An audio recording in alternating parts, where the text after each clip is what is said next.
So, how do I let my husband know how much I respect him and really make him feel like a man? Well, I guess you can start now. It's never too late to start. that was that was rough, but I like it. So on that lovely note, Assalamu alaikum and welcome to the Muslim Marriage Podcast, where we show you how to find and build a healthy marriage as a Muslim. I'm Zahra Hassan. And I'm AJ, and we've been married for 3.5 years.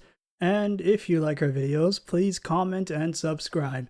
Ask your questions below and you may feature in one of our videos. And don't forget to check out our website, zahrahassancoaching.com. And also, we have recently delisted ourselves off Spotify. And as a thank you, get your free copy of my Healthy Marriage Habits Guide available in the links below. But before we get started with this week's episode, I have some good news once again for these sisters who are single. You have been asking, you have been emailing, and here it is. My dating app training is free once again. So if you've been wondering how to use the matrimonial app so that they actually work, sign up and I'll teach you for free in a 1-hour live webinar. I can only do this twice a month right now, so space is very limited. Sign up in the link in the description below before spots are gone. And please do subscribe. We do really love the subscribes. It really helps us. Okay, all right. I think that's everything. That's everything. That was like 25 minutes of things. And let's get started. Let's get started. Okay, so this week's episode is entitled, How Do I Make My Husband Feel Respected? I think you're going to like this episode. Okay, cool. All right, should we get to the question? No, just give me a couple seconds. Thank you.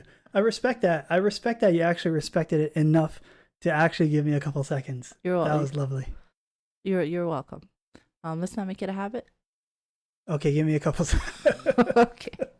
All right, so I'm just getting started with the question. This is coming from a sister who posted this in the Muslim Marriage subreddit. She asks, Salam everyone. My husband and I have been married a little less than a year ago. We've had some pretty intense fights since then, but I'm afraid that my anger has gotten the best of me in the recent ones and my tongue was too loose. I said things like, "You're not a man, I don't have respect for you, and you're not a leader." Well, he said some very hurtful things back. I know that these bruised his ego and emasculated him greatly. He's changed a bit since then and has become less soft and less compassionate. I tried talking to him about it, and he said that he's tired of all of our arguing.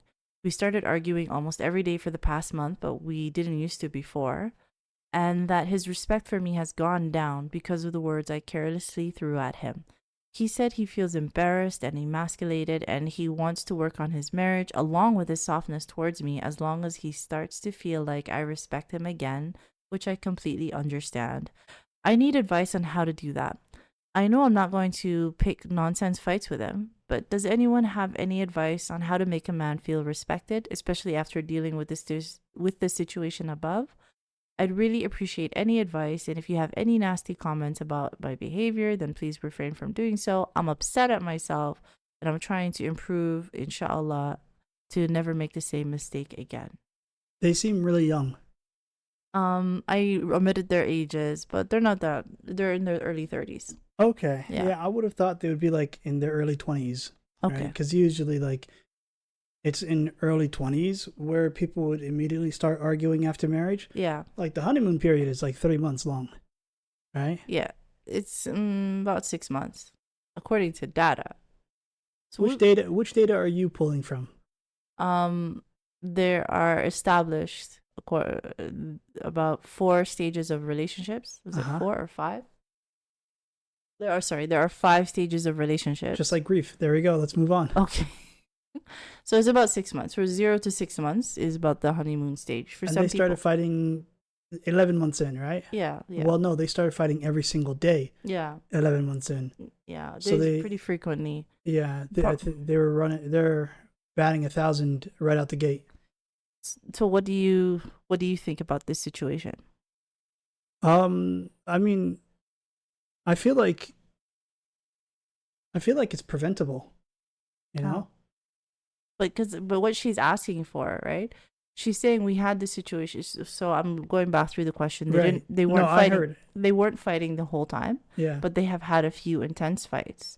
And this last intense fight that they had, these are some of the things that she said. Yeah, she emasculated him. Although she said that we don't know what he said, right? But she said on her end that she regrets.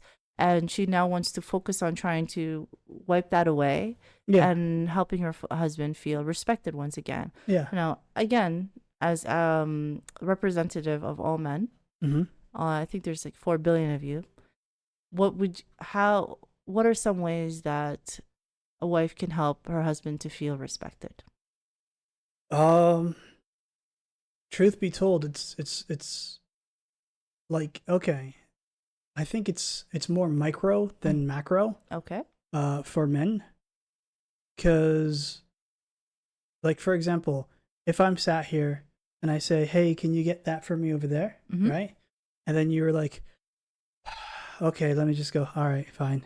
Right, then it seems like a chore, right? Yeah. But if you grab it and then you bring it to me and you say, "Is there anything else you want, Your Highness?"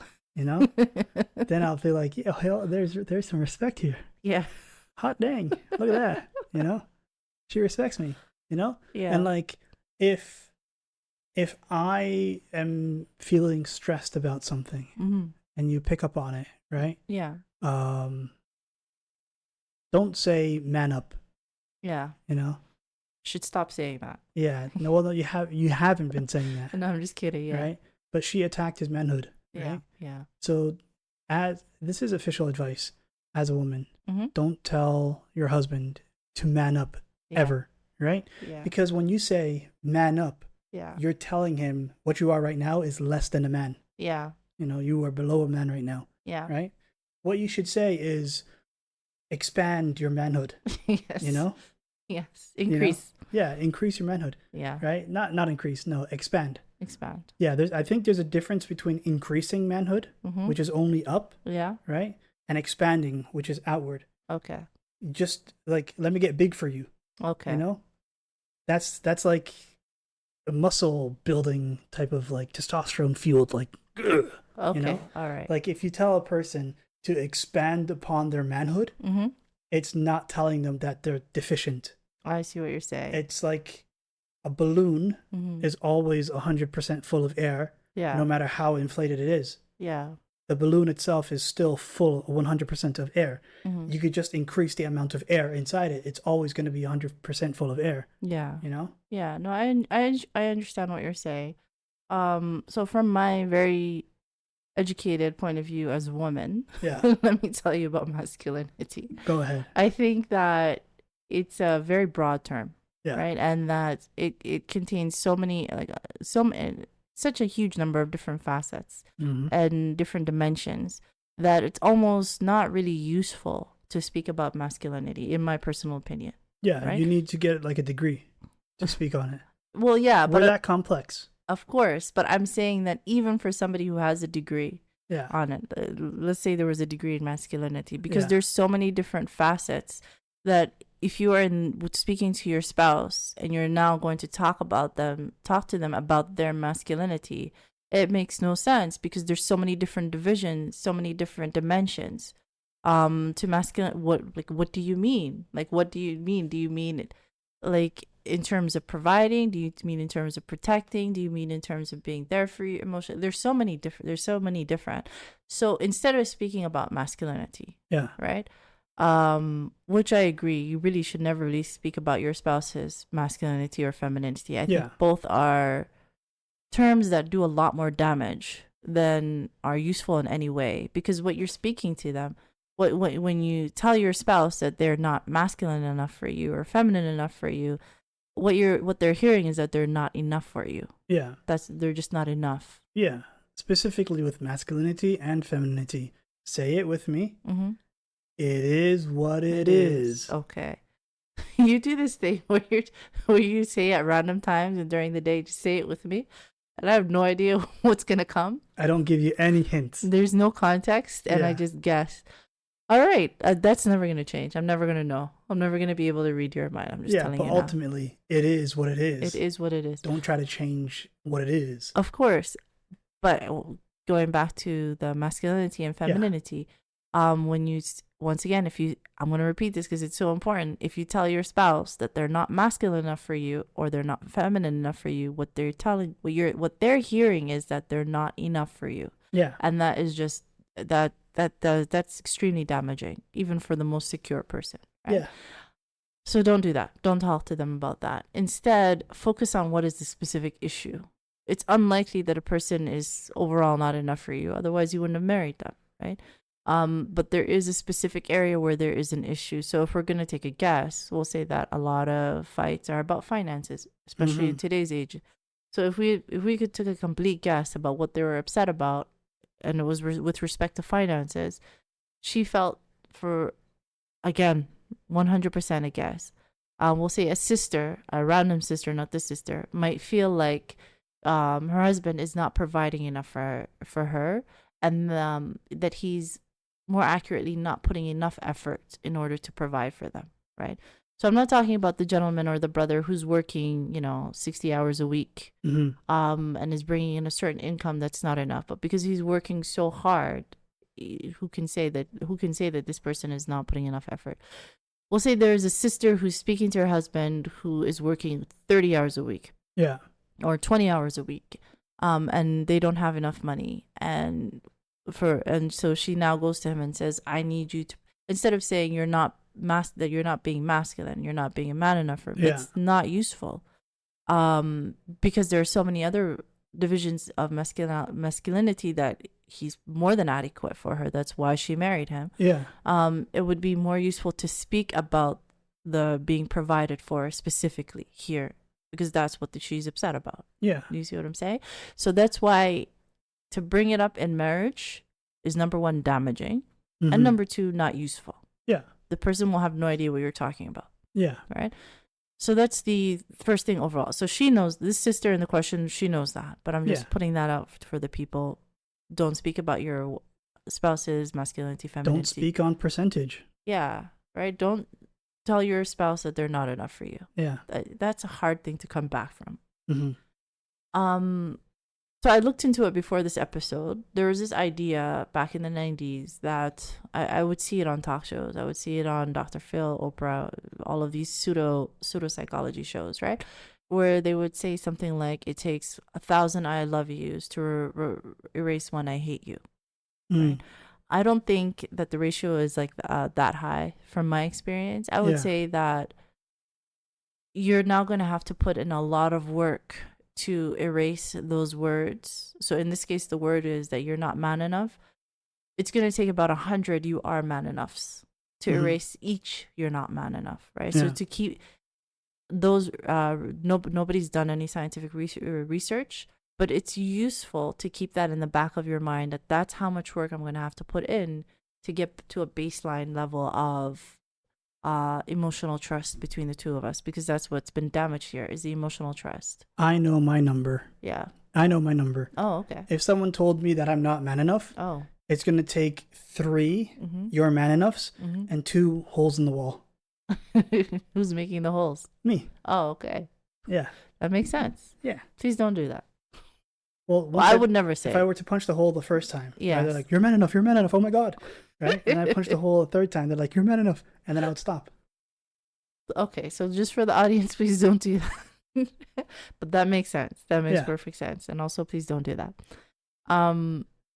So with respect to the sister here, who's now in this situation, let's go through the advice of the things that she can do. So the first thing we spoke about is to keep this ratio in your head, that you're going to have to do a lot to erase each one of the you're not man enough, right? Yeah. So you're going to have to keep this about 100 you're man enoughs to for each. So how do you tell somebody that you're man enough? So first way, without violence. Okay. Hopefully, right? Like, that's a given, right? Because, like, I was going to go straight to violence. Yeah, don't do it. I was going to go straight to violence. That's your response for way too many things. Well, if someone says I'm not man enough, I'm just going to go straight to violence. Well, that makes sense. But, like, sometimes I'll say, we need to go out for groceries. And you're like, let's just go straight to violence. It's just, grocery is a blood sport, Yeah. If people are not dying at the grocery store, you're not doing it wrong. Absolutely. You are not doing it right. Okay. Depends on what store, I think. Target. Target. Everyone has one. All right, that was good. So let's go through the different pieces of advice. So how do you tell somebody that how do you tell your husband that he's man enough? I think the most effective ways is through not language, like not verbally. Yeah. Right? So it's going to be what you described in the very beginning, that it's going to be the micro actions, right? Yeah. The micro actions. A lot of what we're going to talk about, honestly, is going to depend on his love language specifically. But there are some things that are common enough that we can just generalize here for purposes. So the micro actions, there are going to be little things that you do throughout the day that will help him feel like it will reinforce within your husband that, yes, I do respect you. These things can be as simple as when you get on the elevator. I know I spoke about it on a previous episode because it's so effective. When you get on an elevator, let him press the button. Yeah. Right? When you're in a car and you're driving somewhere and you see that you're clearly going the wrong way, it's obvious, right? Yeah. You're supposed to be going east, he's going west. He'll figure it out. Right? For that one, I actually would prefer that you tell me. Because gas? I ain't got the money for that. Yes, it's a lot of Why gas. would I have to pay for my mistakes? You're right, you're literally paying for the mistake. Yeah. But each woman knows her own husband, right? Yeah. So it's going to be this. You're right. This is not a place where we can generalize, but especially when you're. I'll tell you what. There is one generalization. Yeah. If the micro actions don't work, you can use repeated macro actions. Mm-hmm. That usually gets the guy. Yeah. Well, let's do a few more micro actions before you give us some examples of the macro. Okay, right? easy. Go ahead. So each woman will know her husband. So you're going to apply the driving rules according to him, right? Whether or not he would want to be told. But in general, especially when you're first married and you're still learning each other, it's a good idea to just let him get lost. Unless hopefully you don't have to be somewhere at a specific time. Just let him get lost, and eventually he'll find his way to the right place. Another micro that is very important is that if you have children, if you have in-laws, if you're around other people, to be very careful of how you speak to him, right? And about him around other people. That always tends to find their way back. Yeah. Another thing that you can do, so now we're going to move into the verbal. So there are some verbal things that you can do is appreciation. Like right? the macro action. Yeah, so before that macro, I would say even with them is appreciation, right? But I feel like appreciation is a macro action, is it not? Okay, so let's put it in the macro actions. So now that we've come to the macro actions, right? Yeah. First thing that I would recommend is appreciation. So the appreciation for the things that that your husband does do for you, right? Yeah. Especially the ones that, so if going to work is a big deal, right? Going to work, and especially because of the fact that he is spending that money on you and on your children and on your family. It's not easy, especially in today's economy, right? It's a good idea to show appreciation for that and to tell him. At least once a week, I let you know that I really appreciate how hard you work, because you do work very hard. You take every single overtime that you can. You take every single opportunity to make more money for us, and I appreciate all of it, right? Mm-hmm. So just tell your husband. There was one thing that I do appreciate about you, and you actually displayed it live. Oh. Right? Okay. It's that you're able to effortlessly flow the conversation around my roadblocks and pit stops and pitfalls and everything, you know? Like, for example, this could have been an argument. Of course, right? Yeah. It could have been an argument where you're like, well, before we get to the macro actions, let's talk about appreciation. And I'm like, okay, but appreciation could be a macro action because you're talking, you know, you're saying it. Yeah. And then you said, you know what? You're right. Appreciation, if it's a macro action, let's go ahead and talk about macro actions. First things first, we're going to talk about appreciation. And that was smooth. Thank you. You handled me. Oh, thank you. Right there. You just I appreciate took my attacks and redirected them into a smooth flow of conversation. And that's pretty sweet. That's pretty nice. I appreciate that. Yeah. So the couple in this question has only been married a year. Yeah. It takes a little bit more time before you're able to read your situation. I'm glad that you brought that up as an example. So from situation to situation, like from circumstance to circumstance, where you can see that there is a difference of opinion all the way up to a conflict that's about to happen. You can look at each other and you can sort of gauge who wants it more, right? You just, in this situation, I could see that you wanted it more. Yeah. And then, so if you see that he wants it more, just let him, it's okay. Then you just let them have it. And sometimes when you want it more, you let him know, just be like, listen, this is very important to me. I really want this to go my way this time. And so it's just take our phrase, this is my 100. Yeah, exactly. So sometimes you could do that without having to say something, and sometimes you will say something. But that's a way to show respect, is by letting acquiescing. Yes, just let him have their way. What a word. He's going to let you have his like, if you're assuming it's a healthy marriage, inshallah, that he's going to let you have your way quite a bit of the time, but also to remember to let him have his way sometimes. From time to time on rare occasions. Yes, exactly. Because each time that you do, it's another way that you're able to show your husband respect. Yes. All right. Another notch in the belt. Of course. So these are some examples, right? So these are some. These are some minute. I think we only talked about three or four examples.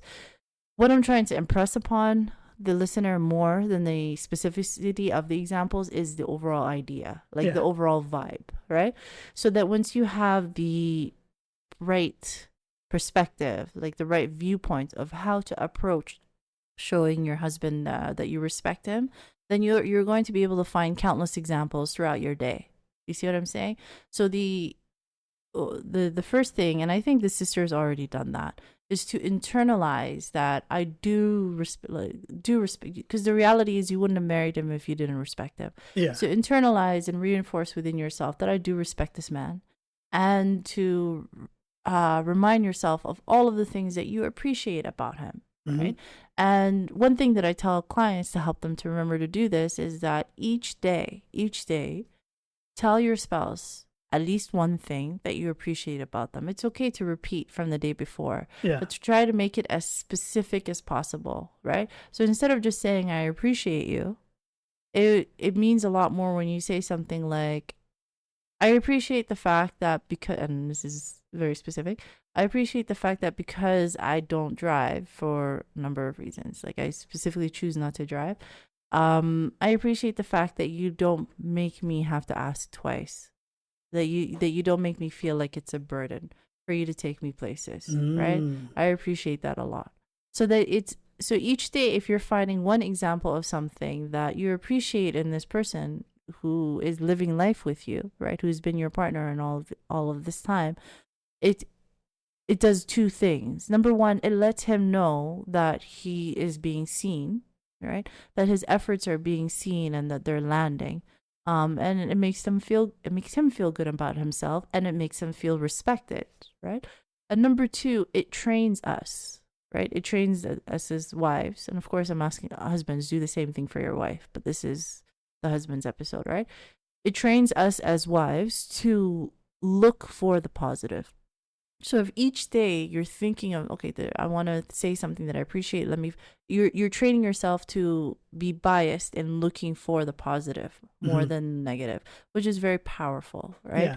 Because healthy marriage is going to demand a lot of forgiveness on both sides. And a big part of that forgiveness and letting things go is going to come from training yourself by always being conscious of the positive, right? So that when negative does come up, because you're aware of all of the positive, you're able to weigh it proportionately than responding to it disproportionately. Does that make sense? Yeah. Because we have this hadith. I'm just going to paraphrase it because I rarely remember hadiths verbatim, but I often remember the overall idea. So we have the hadith from the Prophet Muhammad sallallahu alaihi wasallam, where he explained that the majority of the people in hellfire are going to be women, right?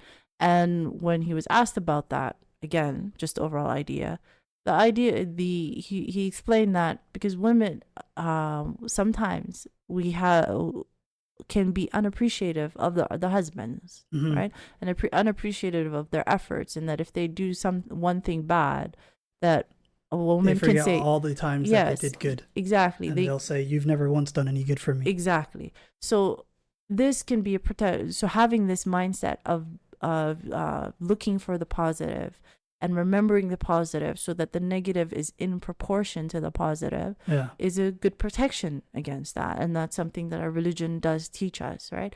To remember to be appreciative of these people who are working so hard for our families, right? And again, everything is assumed to be within the context of a healthy marriage. Go ahead, you want to say something? I do. It's my turn now to say words of appreciation to you. Okay, Jazaa K'Allah Khayr. Rewind the video about 7 minutes. All right. You know what? We'll just put that on a loop, and that could be the whole episode. You just listen to it while you're going to bed. Okay. Yeah. All right. So that's the appreciation. Is one of the things that we spoke about. So having I appreciate how you always take things in stride. Thank you.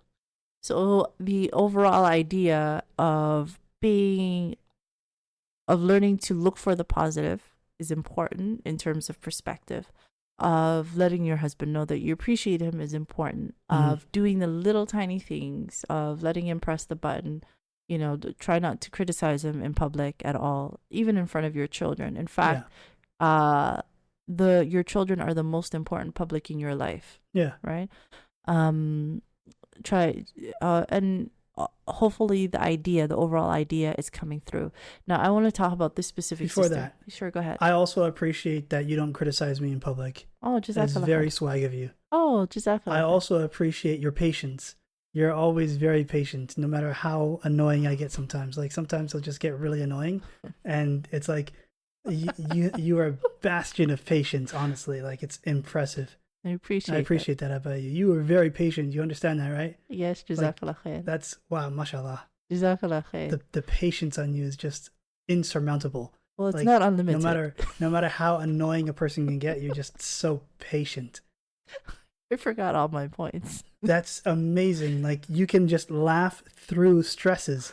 I appreciate that about you. All right. Even if you forgot what you were going to talk about, you have such good memory that you'll remember in a couple seconds. Okay. You just have that patience about you. Okay, Jazaa K'Allah Khayr. I respect that about you. All right, so Jazaa K'Allah Khayr. I appreciate that. You just say mashallah so that I continue. Mashallah. Okay. I said it already, but I'll say it again. Mashallah. Thank you.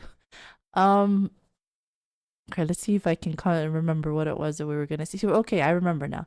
For this specific sister, right, who's in this situation, her situation goes a little bit more beyond showing her husband that she respects him, right? Because right now there's a lot of tension there, and he's a little bit closed, right? He's a little bit closed off. He's protecting himself because the words, I'm not sure what he said to her, but for sure what she said to him is pretty damaging, right? She said to him that you're not enough for me. So rightfully so, he's a little bit more guarded is the better word. So when your spouse is in that place where they're guarded, and there's a lot of tension between the two of you, and you're not really sure how to talk, so you know that, okay, we need to talk about this at some point, but you're not really sure how to approach and have that conversation because things are so sensitive right now. This is my advice to you. And I'm speaking for the non-life threatening situations, non-dangerous situations. Everything is with the assumption that it's a healthy relationship and that it's a situation similar to the sisters, and right? You don't currently have sunburn. Yes, of course. But this you got me again. But when you're in that situation where things are tense between you and your spouse and you're not really sure how to come at them to have these conversations, my advice to you, number one, is to put aside having the conversation right now. Yeah. Right? Because when one or both of you is in that triggered state, triggered state, they're really working from a place of core wounds, right? They're not really working from their authentic self, who is able to really hear you. They're hearing you from this very thick filter of core wounds. Yeah. And everything that you say is just going to be more likely to further trigger and activate that than to really try to address and to soothe and to heal, which is what your intention is, right? So I wouldn't approach it right now. The priority right now is to help them to build that trust back up and to diffuse the tension. Yeah. So when it comes to being in an emotionally tense space with your spouse, the best way that I've found, like just through the years of coaching and through my marriage with you, is to play. To play, right? Because when you play, and especially when you're playing not just something in terms of a card game or board game, which work well, but when you're playing, especially something more physical, like a basketball or you go and you go to those places where you throw axes, or mini golf or bowling or whatever it is, something that's more physical, it tends to help people to bring their guard down, right? And to be more present in the moment. So whenever you are in that situation of being in a tense standoff with your spouse, try to find a way to be able to play together again. Yeah. Nothing cements a bond or repairs a bond like play. That I've seen better than play to this day, right? And in fact, if you're not in this tense situation and your marriage is going swimmingly, tabarakallah, first of all, congratulations, tabarakallah, I will always recommend that you find some way to play together at least once a day, even if it's just like thumb wars. 1, 2, 3, 4, I declare a thumb war, right? Yeah. Even if it's when you're driving along and you're playing I Spy, or just random little games. Just find little ways to play together throughout the day. And nothing builds emotional intimacy like play, and nothing repairs emotional intimacy like play does. So that would be my advice for this sister in this moment. But overall, hopefully we've answered the question of how to show your husband that you respect him, right? Through micro deeds and through macro deeds, right? Yeah. But the more important than the deeds themselves is to have a perspective, have an overall understanding that I do respect my husband and that I do appreciate my husband, and let me look for the positives and things that he does during the day. Because once you hold that mindset, that perspective in your heart and in your mind, then it will just come out naturally. It will come out naturally. If you need some little things that are intentional, just go through some of the examples that we've gone through in this episode, or literally type it into Google. Google is very good at coming up with very long lists, but the mindset is more important than the list. Yeah. Just a forewarning for y'all out there. Before you decide to declare a thumb war with your spouse, make sure that you have Cassius belly. What's Cassius belly? Just cause. Just cause? Yeah. All right. You don't want to declare a war on someone that's unsuspecting of it. Yeah, of course. Yeah. Very interesting. Yeah. Once again, I appreciate your patience. I was trying to think of a response, but all of the legal jargon I learned from Law and Order just left my mind. Oh, there you go. That's the kind of effect I have on you. I have you space out. All the time. Yeah. I object. That's all I remember. Okay. So I think that brings us to... You can't just go around objectifying yourself. That's my job. I like that. That was very good. So hopefully that answers this sister's question and the question of anyone who would be in similar circumstances. If we didn't answer your question, right, or if you have something to add, please always feel free to let us know in the comments.